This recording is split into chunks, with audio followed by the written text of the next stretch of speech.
धर्मेंद्र प्रधान के पास अब सिर्फ 6 दिन बचे हैं। कॉकरोच जनता पार्टी ने अपना नया प्लान बता दिया है कि अगर धर्मेंद्र प्रधान इस्तीफा नहीं देते हैं तो क्या होगा। दोस्तों, अभिजीत दीपके ने ऐलान किया है कि 13 जून तक मोदी सरकार के मंत्री को मोहलत दी जा रही है। इसके बाद पूरे देश में अभिजीत दीपके खुद जाएंगे, अलग अलग शहरों में, अलग अलग राज्यों में और प्रदर्शन करेंगे, स्टूडेंट से मिलेंगे। और इसके बाद भी अगर इस्तीफा नहीं हुआ तो पूरे स्टूडेंट्स अलग अलग जगहों से आएंगे दिल्ली में और वहां पर बड़ा प्रोटेस्ट करेंगे। आप सुनिए अभिजीत दीपके ने आखिर क्या कहा। अगर धर्मेंद्र प्रधान सैटरडे तक रिजाइन नहीं करना चाहते, I want to announce this that मैं खुद कई सारे स्टेट्स में जाऊंगा, कई सारी सिटीज में जाऊंगा और वहां पर हम प्रोटेस्ट करेंगे। कॉकरोच जनता पार्टी की तरफ से डिमांड करेंगे कि धर्मेंद्र प्रधान को रिजाइन करना चाहिए। और उसके बाद भी धर्मेंद्र प्रधान अगर रिजाइन नहीं करते हैं, देन हम सब पूरे देश के जो स्टूडेंट्स है, इस देश का जो युवा है, वो फिर से एक बार दिल्ली आएगा। सारे के सारे लोग दिल्ली आएंगे और दिल्ली में हम एक बहुत ही बड़ा प्रोटेस्ट करेंगे जो पूरी तरीके से पीसफुल होगा, पूरी तरीके से डेमोक्रेटिक होगा, जैसा हमारा कल वाला प्रोटेस्ट था। बट अगर आप रिजाइन नहीं करते हो तो हमारे पास कोई ऑप्शन नहीं है। हम बाकी सारे सिटीज और स्टेट्स में तो प्रोटेस्ट करेंगे ही, लेकिन फिर इस देश के बहुत सारे स्टूडेंट्स, बहुत सारे युवा फिर दिल्ली आएंगे और हम प्रोटेस्ट करेंगे और हम तब तक नहीं रुकेंगे जब तक आप रिजाइन नहीं करते। So I request the education minister again, please resign, take some moral responsibility. 1 crore से ज्यादा स्टूडेंट्स का फ्यूचर बर्बाद हुआ है। So please resign. If you don't resign, we have no other option but to take this movement forward. Thank you. इस video को post करते हुए कॉकरोच जनता पार्टी की तरफ से कहा गया कि जरूरी घोषणा है, दिल्ली में अपने अगले बड़े विरोध प्रदर्शन के लिए लौटने से पहले सीजेपी पूरे भारत में लोगों को एकजुट करेगा। धर्मेंद्र प्रधान को इस्तीफा देना चाहिए। दरअसल 6 जून को जब दिल्ली के जंतर मंतर पर प्रोटेस्ट हुआ तो स्टूडेंट्स बड़ी संख्या में वहां पर उमड़े और ये प्रोटेस्ट पूरी तरह से सक्सेसफुल हुआ। स्टूडेंट्स ने जबरदस्त प्रदर्शन किया, जय भीम के नारे लगे, धर्मेंद्र प्रधान इस्तीफा दो के नारे लगे और बिल्कुल पीसफुल प्रोटेस्ट हुआ। इतने सारे लोग पहुंचे, इतनी सारी भीड़ उमड़ी और सबका एक ही कहना था कि धर्मेंद्र प्रधान को इस्तीफा देना चाहिए। अब उस वक्त भी जो अल्टीमेटम है वो मोदी सरकार के मंत्री को दिया गया, धर्मेंद्र प्रधान को दिया गया। जब अभिजीत दीपके ने कहा कि 5 बजे तक अगर इस्तीफा नहीं हुआ तो फिर आगे भी हम बहुत बड़ा प्रदर्शन करेंगे और उसी टाइम पे ऐलान किया गया कि अगली 13 तारीख को प्रदर्शन किया जाएगा अगर वो इस्तीफा नहीं देते हैं तो। अब इसको लेकर एक नया प्लान वो ले आए हैं। दरअसल जैसे ही प्रदर्शन खत्म होता है, प्रदर्शन को अधूरा छोड़कर ही अभिजीत दीपके चले जाते हैं क्योंकि उनकी तबीयत बहुत ज्यादा बिगड़ जाती है। फिर भी वो करीब 3:30-4 बजे तक वहां पर रहते हैं। 5 बजे तक परमिशन की इजाजत थी प्रोटेस्ट करने की, फिर भी वो 3-3:30 बजे तक वो फिर से वहां से निकल जाते हैं। उसके बाद ये प्रोटेस्ट धीरे धीरे खत्म हो जाता है। लेकिन जब वो वहां से निकलते हैं तो उस वक्त कॉकरोच जनता पार्टी के स्पोक्सपर्सन की तरफ से ऐलान किया जाता है कि 13 जून को फिर से प्रदर्शन होगा इसी दिल्ली में बड़े लेवल पर। अब उससे पहले एक नए प्रदर्शन का ऐलान यहां पर कर दिया गया है। दरअसल अभिजीत दीपके ने अपना वीडियो पोस्ट करते हुए कॉकरोच जनता पार्टी की तरफ से इस बात को आगे किया है कि दिल्ली में प्रदर्शन से पहले हम पूरे देश में अलग अलग जगहों पर प्रदर्शन करेंगे। अभिजीत दीपके संभाजी नगर में मौजूद थे। वहां पर उन्होंने अपने घर से ये वीडियो बनाया और बताया कि उनके आगे का प्लान आखिर क्या है। आगे का प्लान ये है कि 13 तारीख तक इंतजार किया जाएगा। 13 जून तक अगर धर्मेंद्र प्रधान इस्तीफा नहीं देते हैं या फिर नरेंद्र मोदी की सरकार उन्हें अपने पद से नहीं हटाती है तो फिर अभिजीत दीपके खुद पहले देश के अलग अलग राज्यों में, अलग अलग शहरों में जाएंगे जहां पर नीट के छात्र परेशान हैं, जहां पर एसएससी के छात्र परेशान हैं, जहां पर जो बाकी के सीबीएसई के छात्र हैं वो परेशान हैं। इन सबके हक में आवाज उठाएंगे, इन सबके साथ मिलकर प्रदर्शन करेंगे अलग अलग शहरों में, अलग अलग राज्यों में। इन सब जगहों पर वो जाएंगे और ये कई दिनों तक चलेगा।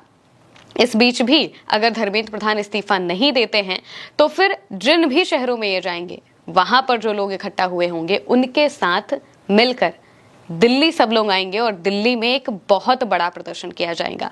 कहा गया है कि ये तो सिर्फ ट्रेलर है, असली पिक्चर तो अभी बाकी है। पहला प्रदर्शन सक्सेसफुल होने के बाद मोटिवेशन और ज्यादा बढ़ चुका है कॉकरोच जनता पार्टी का भी और उन लोगों का भी जो धर्मेंद्र प्रधान का इस्तीफा चाहते हैं।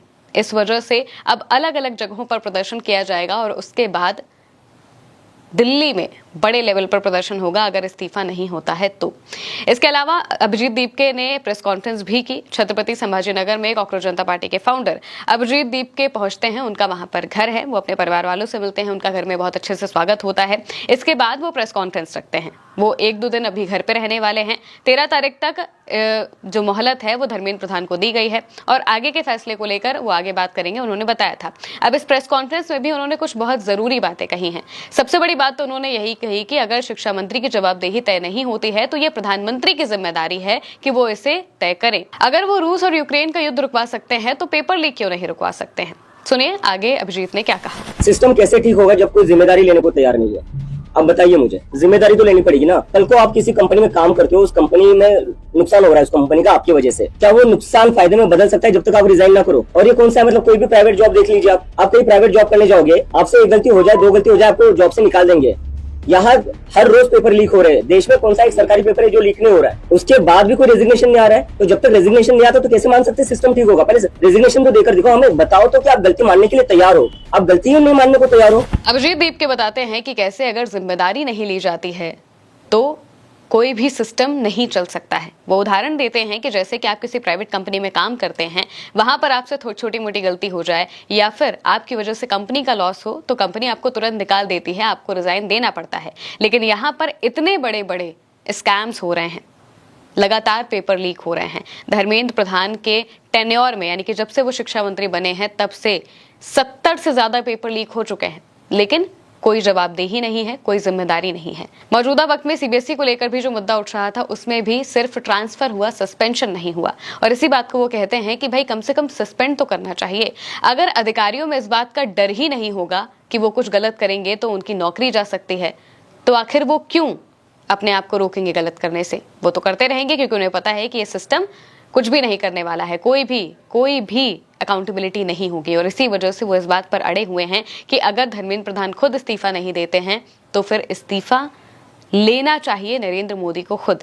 इसके अलावा वो इस बात को भी एड्रेस करते हैं कि किस तरीके से जो भी सरकार के खिलाफ आवाज उठाता है उसे पाकिस्तानी ठहराने की कोशिश की जाती है। वो कहते हैं कि विरोधियों द्वारा उन पर बांग्लादेश, पाकिस्तान और विदेशी एजेंडे चलाने के आरोपों पर कड़ा जवाब देते हैं। कहते हैं कि मैं आज भारत में आपके सामने बैठा हूं और कल मैंने दिल्ली में प्रदर्शन किया था। क्या सरकार एक पाकिस्तानी को दिल्ली में प्रदर्शन करने देगी? उन्होंने उदाहरण देते हुए कहा कि जब उस बच्चे ने अपनी मार्कशीट के गलत मूल्यांकन के खिलाफ आवाज उठाई तो मीडिया और सरकार ने उसे भी पाकिस्तानी कह दिया। वो सवाल करते हैं कि इस देश में आप किस किस को पाकिस्तानी कहेंगे? क्या सिर्फ भाजपा और IT सेल वाले ही भारतीय हैं और बाकी सब पाकिस्तानी हैं?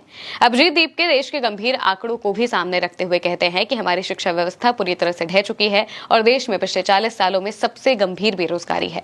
देश में हर साल 50 लाख ग्रेजुएट्स निकलते हैं जिनमें केवल 20 लाख को नौकरी मिलती है और 30 लाख युवा बेरोजगार रह जाते हैं। इस गंभीर मुद्दे पर वो सभी से समर्थन की अपील करते हैं। आखिर में बदलाव और राजनीतिक आंदोलन के सवाल पर उन्होंने कहा कि इस देश में हर चीज पॉलिटिकल है, केवल 5 साल में एक बार वोट दे देना ही पॉलिटिक्स नहीं होता है। इसके अलावा वो इस बात पर भी खास तौर से जोर देते हैं कि जब जंग रुकवाई जा सकती है तो पेपर लीक क्यों नहीं रुकवाया जा सकता है?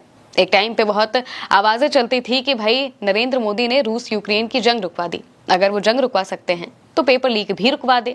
ये तो युवाओं से जुड़ा हुआ मुद्दा है, उनके भविष्य से जुड़ा हुआ मुद्दा है। और अब ये प्लान सामने आ चुका है कि दिल्ली में प्रदर्शन से पहले कहा गया था कि दिल्ली में प्रदर्शन होगा, लेकिन अब कहा जा रहा है कि दिल्ली में प्रदर्शन से पहले पूरे देश में अलग अलग जगहों पर प्रदर्शन किए जाएंगे और इसके बाद लोगों को इकट्ठा किया जाएगा। और अब तब भी अगर इस्तीफा नहीं मिलता है तो दिल्ली में बहुत बड़े लेवल पर प्रदर्शन होगा। और जिस तरीके से बिल्कुल पीसफुल प्रोटेस्ट हुआ था उसी तरीके से यहाँ पर भी प्रोटेस्ट की बात उन्होंने कही है।